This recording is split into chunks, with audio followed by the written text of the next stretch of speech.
అలాగే all the action stunt directors అందరు, నేను దిలీప్ని కలిశాను బట్ మిగతా వాళ్ళందరినీ కలవలేదు. రామ్ లక్ష్మణ్ మాస్టర్ ఒక ప్రీ క్లైమాక్స్ చేశారు, ఆయనకి థ్యాంక్ యూ చెప్పుకోవాలి. అట్లా చాలామంది ఉన్నారు. బ్రిటో ద కెమెరామెన్, అందరికీ దిస్ ఇస్ ద డ్రిల్. అందరికీ థ్యాంక్స్ చెప్తున్నాను.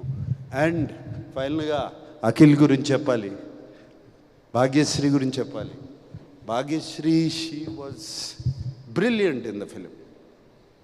ఆ అమ్మాయి, షీ వాజ్ నిజంగా heart beat of the film and she is the soul of Lenin.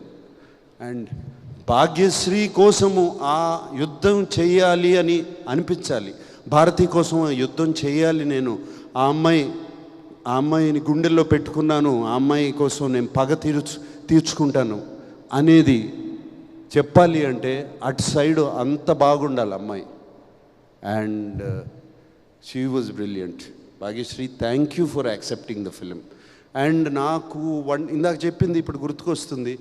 1 day before, night before మాట్లాడుకున్నాం, ఆల్ ద బెస్ట్ అమ్మా, రేపు నీకు పెద్ద హిట్ రావాలి మన అందరికీ అంటే, వస్తుందా సార్, విల్ ఇట్ కమ్, ఏం మాట్లాడుతున్నావు, ఐ యు షూర్ సార్, ఏం మాట్లాడుతున్నావు అంటే, నేను 1.5 year అయింది, వ్యాలిడేషన్ రావట్లేదు తెలుగు ఇండస్ట్రీ నుంచి, నాకు ఒక వ్యాలిడేషన్ లేదు, ఐ వాంట్ వ్యాలిడేషన్. అందరూ నువ్వు బాగా చేస్తున్నావు, చాలా అందంగా ఉన్నావు ఇవి చెప్తున్నారు, కానీ ప్రేక్షకులు మాత్రం నాకు చెప్పట్లేదు.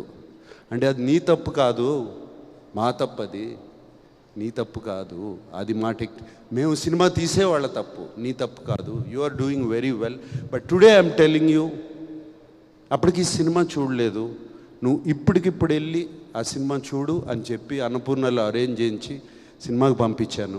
ఇప్పుడు చూసిన తర్వాత పీస్ఫుల్గా పడుకుంటావు. I'm telling you, tomorrow is going to be a new day for you, Bhagyashree, and I kept my promise. Eswari Rao గారు, మీతో ఎప్పుడు బంద్ చేయలేదండి, I have to work with you. And మీరు ఇలా ఉన్నారు సినిమాలో ఏంటండి, భయపెట్టేశారు మా అందరినీ. So lovely, so nice to meet you and I'm so happy. మీరు అఖిల్ చెప్తా ఉంటాడు, నేను ఈశ్వరీరావు గారు చాలా క్లోజ్ అని, అమ్మలాగా చూసుకుంటాడు, అమ్మలాగా చెప్తాడు. థ్యాంక్ యూ అండి, మీరు కూడా అలా చూసుకున్నారు. Shivaji, my dear friend, Brahmaji, ఎప్పటి నుంచి ఉన్నావయ్యా నాతో? ఇప్పుడు నిన్ను చూస్తే నా ఏజ్ నీ ఏజ్ ఒకటే అంటారు, అది ప్రాబ్లం. బట్ థ్యాంక్ యూ, మీరు కూడా మీ బిడ్డలాగా అఖిల్ని చూసుకుని సినిమాలో అదరగొట్టేశారు, అది చెప్పవసరం లేదు, మీరు ఆర్టిస్ట్గా మీరు బిడ్డలాగా చూసుకున్నారు అతన్ని. ఎస్.